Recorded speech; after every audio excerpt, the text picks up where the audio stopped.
commotion outside. Would you see if aught is amiss? Alright, what's going on?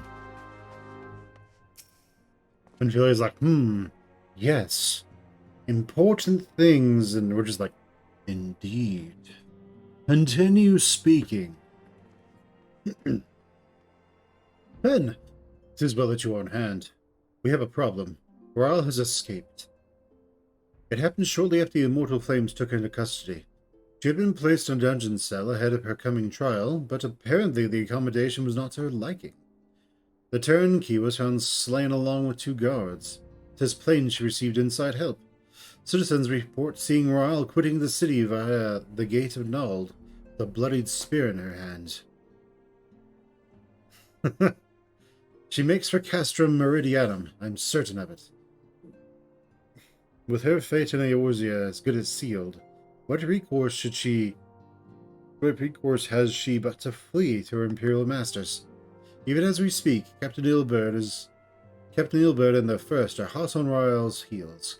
Pray make haste to Camp Blue Frog and join the hunt.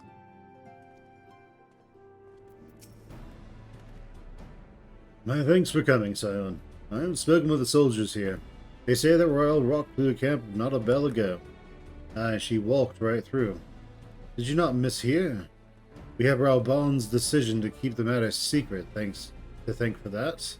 Bad for morale, he said.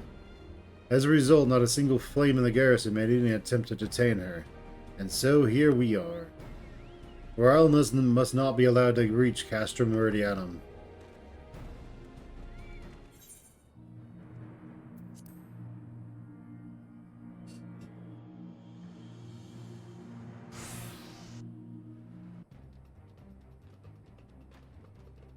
This wretch was with Rahl. He threw himself at us after his mistress,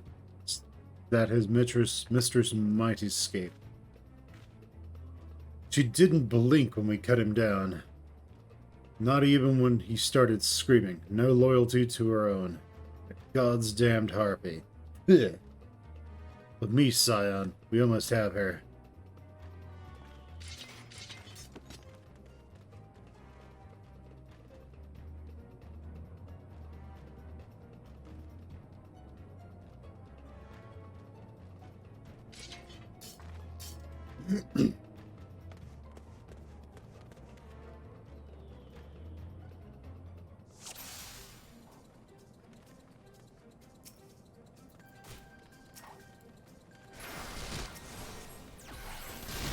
Not take me so easily this time.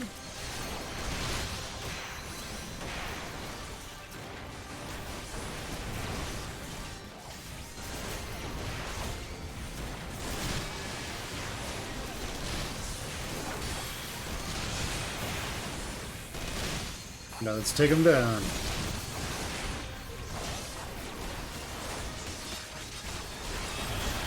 Now there are 3 of them here. Well, there were.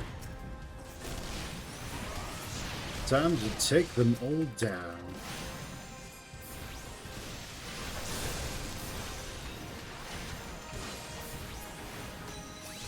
Reinforcements. Well. Show them no quarter.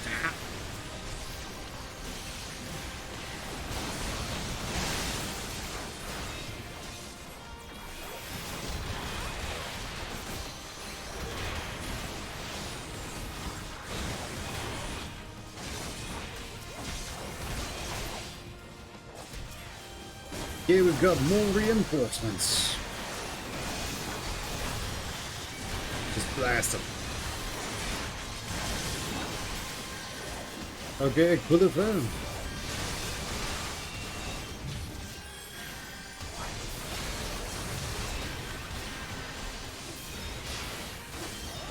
Goodbye, Quillifer.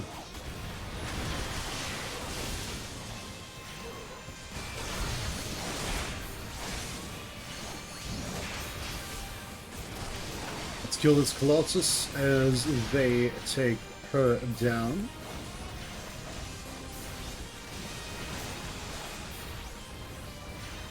And stop it from taking out our dudes.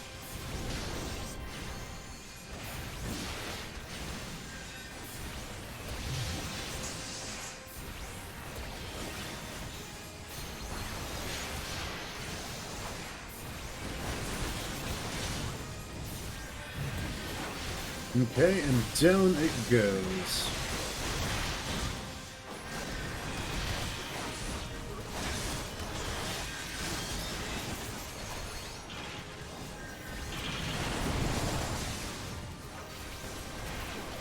Very nice.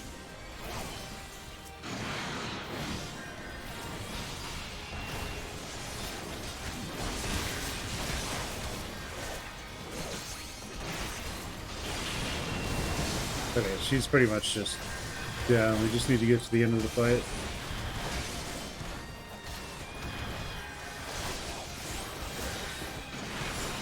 Okay, they're all dead. Alright, nice.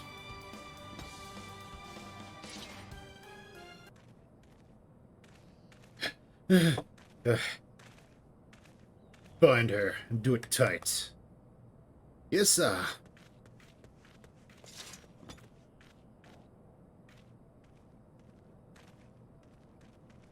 Good work, man.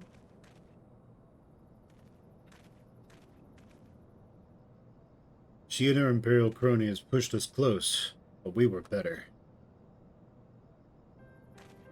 Behold, a respected officer of the Immortal Flames. People looked up to you as one of the Order's founding members, one of its pillars. It saddens me to see you fall so low. What do you know of low? You, a spoiled little lordling who's never known any want. People such as you take wealth and birth are granted. You think your God's given right. You think it's your God's given right to rule over others. You know naught of our plight, the injustice that we low-born Ashgardians must endure. To the noble lords and ladies, we are not people, but resources to be consumed. I did what I needed to do to survive, stealing, killing, even whoring myself. It's no fault of mine if a fool imagined me as a patron when I joined the Flames.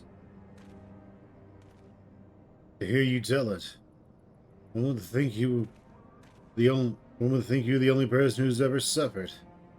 In case you've not forgotten, Raban himself was born into poverty, as was I.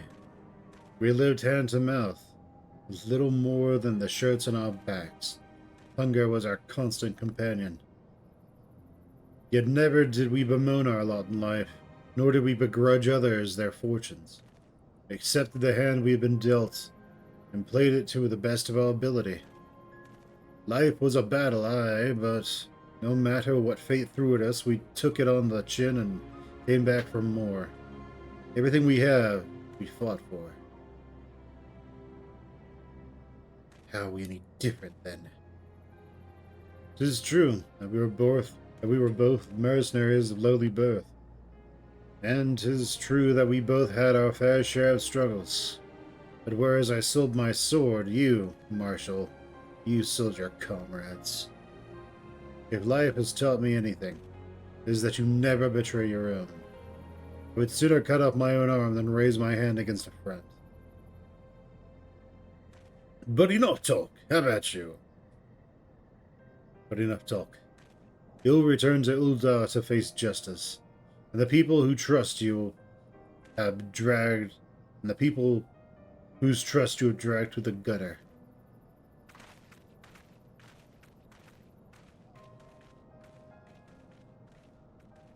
And then it'll probably be a long drop with a short stop. Not so much as a hint of remorse. It is well that this sort of business is finally at its end. Friend's betrayal cuts deeper than steel. We must hope that we have chosen our allies far more wisely than Raban chose his.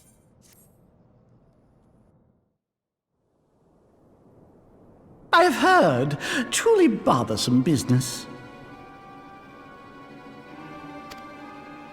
No, I do not foresee a problem on that front. The main concern is Raban. There is no telling what the brute might do. Have the Blades watch him in the flames day and night. You may leave the Sultana to me. I shall personally attend her grace.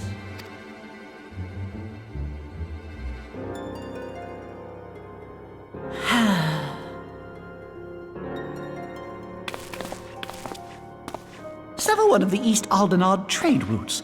That ought to keep Lolorito occupied for a while.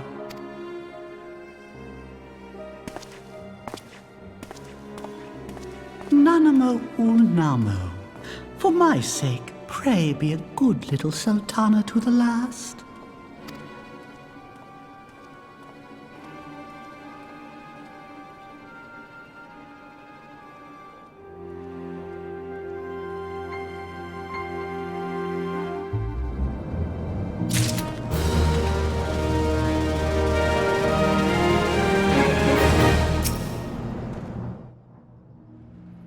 That's right. Be a good little sultana.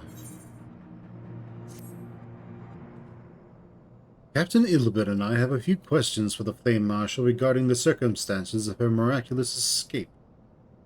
When we have completed our interrogation, we shall take our findings directly to General Ralban, and that shall be the end of it. Your work here is done, my friend. My thanks. But I have one last task for you. Return to the Rising Stones and appraise Minfilia of all that has happened. I am aware that the antecedent held Royale in high regard, for better or worse. But you will want to know how this tale ends.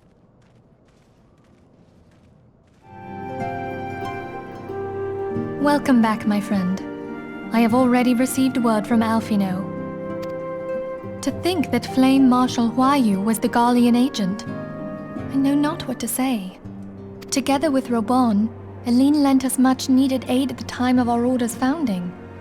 She was particularly passionate about the need to tackle the primal threat. When we discussed the subject, her eyes fairly shone with determination. Whatever else she may have been, I choose to believe that it was her true self with whom I spoke then. But now is not the time to dwell on such matters.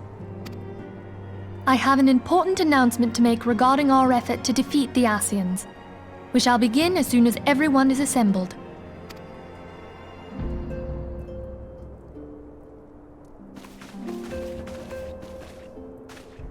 My thanks for coming, friends.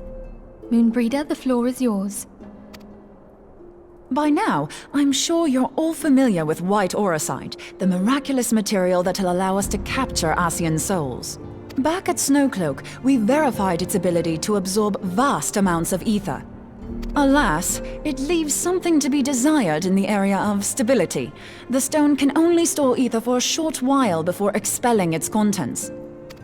In addition to aurosite's inherent limitations, we must needs be wary of our enemy's strength.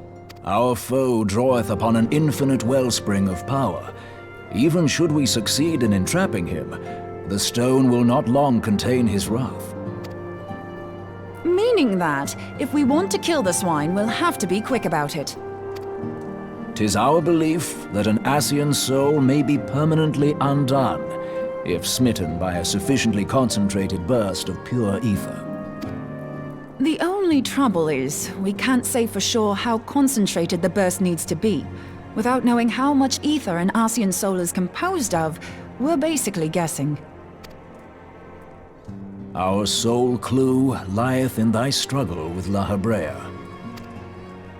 During that encounter, Heidelin bid you forge what she called a Blade of Light, a weapon which took the form of a luminous stream of energy. Based on your description, we believe the blade with which you vanquished your foe was composed of ether. Admittedly, your victory proved ephemeral, as La Habrea was able to use a crystal of darkness to flee into the space that lies between our world and the void. The fact remains, however, that Heidelin placed the means to destroy the Ascians in your hands. Be that as it may, it would be unwise to assume that she will do the same when we next encounter such a foe. Quite so, my lady. We must needs find the means to forge our own blade of ether, one to equal that which Heidelin did benevolently bestow upon her champion. That is all well and good, but it seems to me that producing such a blade will require a prodigious quantity of ether. Whence will it come, pray tell? What if we had 2 pieces of white aurosite? One to trap the Ascian, and the other to store the ether for the blade. Oh, nice try.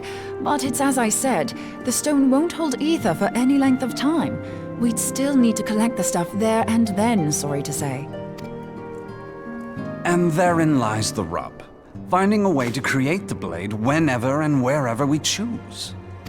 It would seem more research is in order. I'm going to linger a while, perform a few more tests on the aura site. And I could do with some help. Urianger, why don't you lend me a hand? Mine apologies, but I am required at the Waking Sands. Lady Minfilia hath given me sole charge of the premises. 'Twould be unseemly to leave them unattended. Sole charge, you say? So you're basically alone there, then? Well, that settles it. I'll just have to come to you.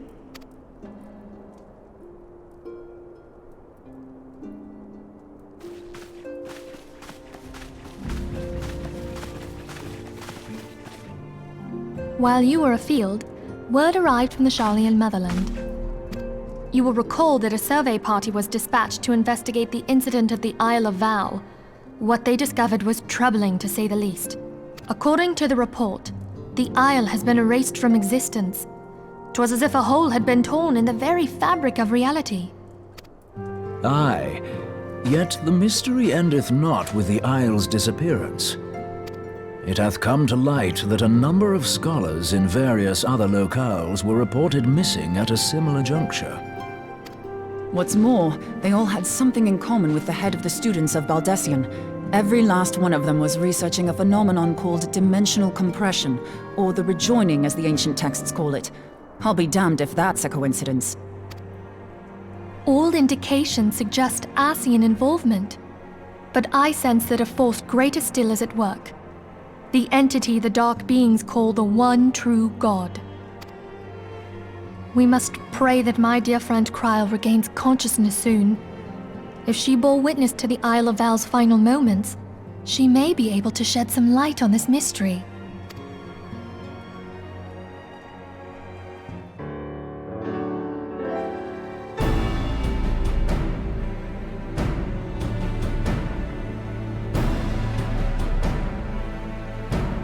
Following the calamity, the forces of the 14th Imperial Legion entrenched themselves in strategic locations across Eorzea. So swiftly did they accomplish this, it was suspected that they had received help. To think that it came from Huayu, my right hand. There is more. We have reason to believe that Huayu didn't deal exclusively with the 14th. She also answered to a higher authority in Garlemald. But this higher authority could not have been the Emperor. By consenting to the Media Project, Solus Zos Galvus showed himself to be more concerned about preventing the spread of primal influence than claiming Eorzea for the Empire. He would happily have seen the lot reduced to ash. We believe a number of high-ranking figures within the royal household were against the decision, but that they knew better than to oppose the Emperor openly. Of course, this didn't prevent them from making clandestine provisions, in which Huayu played a part. Alas, these provisions did not prevent Dalamud from falling, and the ensuing chaos changed the face of the realm forever. Yet Eorzea survived. To all intents and purposes, the Meteor Project had failed, and the Empire was left to rue its lack of a decisive means to eliminate the primals. Until, that is, it stumbled upon the Ultima weapon. Even before the accursed thing was dug up, it seemed to me the 14th had the might to overwhelm our weakened armies. Yet they chose to hide behind their walls. Why? The Black Wolf was wary of making the denizens of Eorzea desperate, lest more primals emerge to bleed the land. The discovery of the Ultima weapon, however, emboldened him to resume his war of conquest in earnest. But there was one in Garlemald who believed that Van Belsar's actions were premature.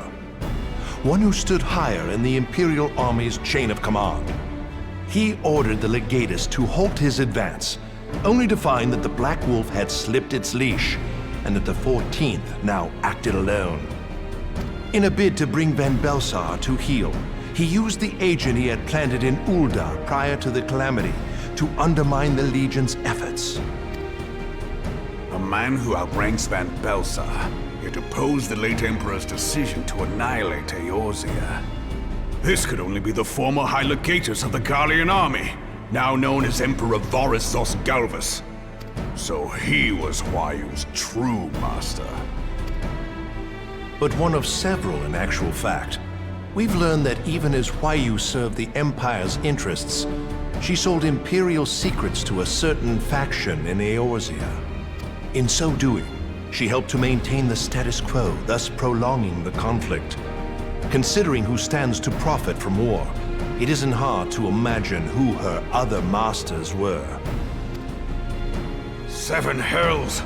You mean to say that she was a double agent? Triple, if you consider her services to Van Belsar and the new Emperor as separate. As neatly as these pieces seem to fit, one aspect of the puzzle remains unclear to me. By whose will was the Marshal feeding intelligence to the heretics? And try as I might, I fail to see how aiding their cause would profit either her Imperial or monetarist masters. Could it be that another hand is at work here? If so, Huayu must be made to reveal whose it is.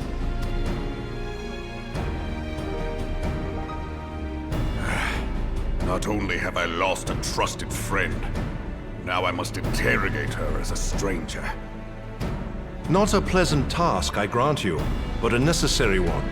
Unless we weed out the ivy, root, stalk, and stem, it will simply grow back. I know that full well. Those closest to Huayu have already been detained, and I will question them alongside her. General, pray keep in mind that there may be unwitting abettors among them. All will be treated fairly. On that you have my word. Those who are innocent have no cause to fear. You have ever been a friend of truth, General. I hope the unpleasant task of weeding out falsehood will not detain you too long. Though it be for the sake of Eorzea, doubting one's comrades is poison to the soul. And with that, I take my leave.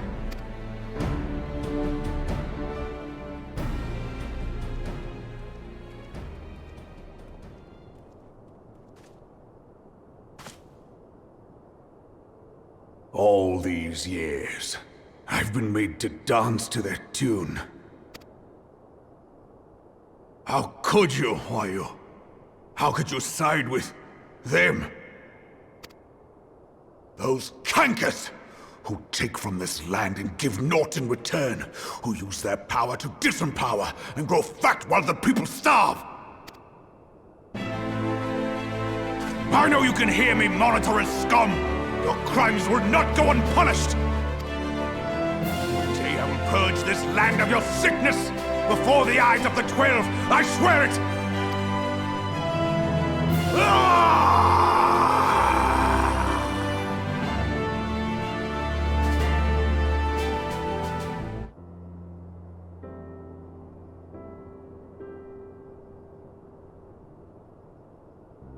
I shall have no further need of you this day.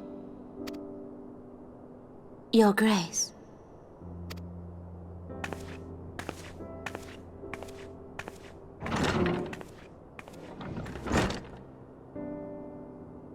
I fear that not even mine own chambers shall remain private for long. Has the situation grown so grim? Ever since he proposed the Cartiner Reclamation Bill, Teleji Adeleji has risen to greater prominence upon the backs of impoverished refugees. The monetarists were ever united in their pursuit of profit, but the man's actions have torn a rift in their ranks. They snap at each other as rabid dogs.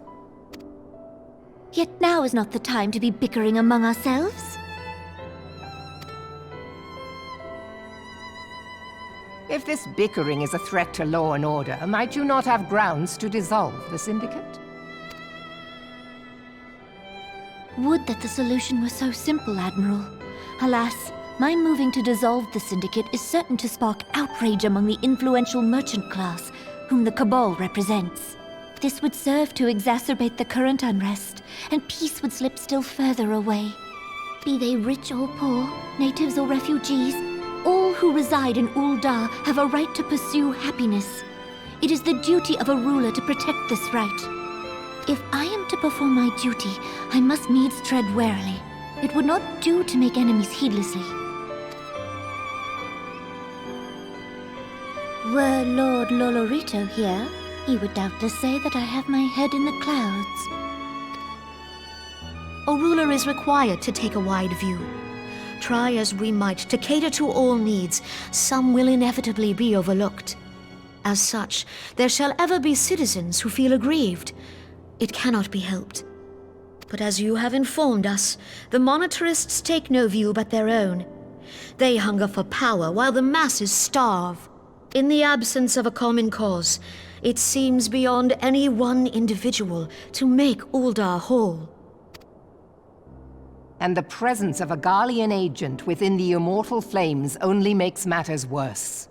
Even accounting for Uldar's historic reliance upon mercenaries, such a grievous breach of security is unprecedented. I fear this business will provide the monetarists with a rod to beat Rauban. Eorzea can ill afford for the immortal flames to be dampened now. Ere long, the Garleans will turn their ravenous gaze toward our lands once more. If we are to resist their might, our nations must stand together. Yet for this to happen, our nations must be whole. Cannot be done to improve the situation in Uldar. The true wealth of Uldar lies in the health, happiness, and hopes of her citizens. Alas, the citizens shall never know these things, so long as their lives are ruled by the ambitions of the few. The monetarists claim to represent the best interests of the people, but in sooth they desire only to manipulate them for their own selfish ends. For the government to serve the people, it must be formed of the people.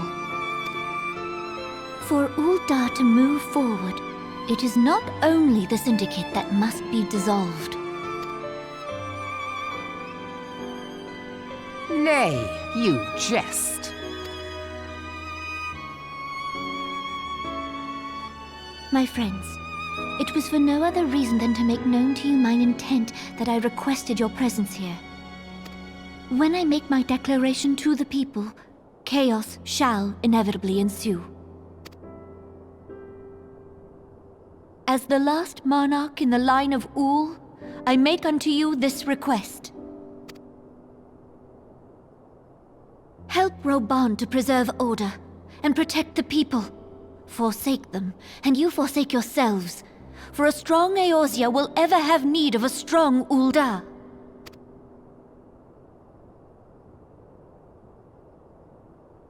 Your Grace, are you certain of this? There is no other way. When the time is ripe, the nation shall become a true republic. Both royalists and monetarists shall cease to be. Uldar will no longer belong to kings or queens or merchant princes, but to her people.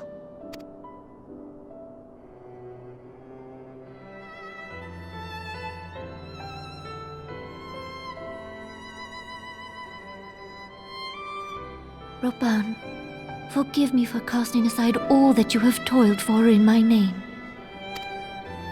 Beyond this gesture, I am powerless to help my subjects.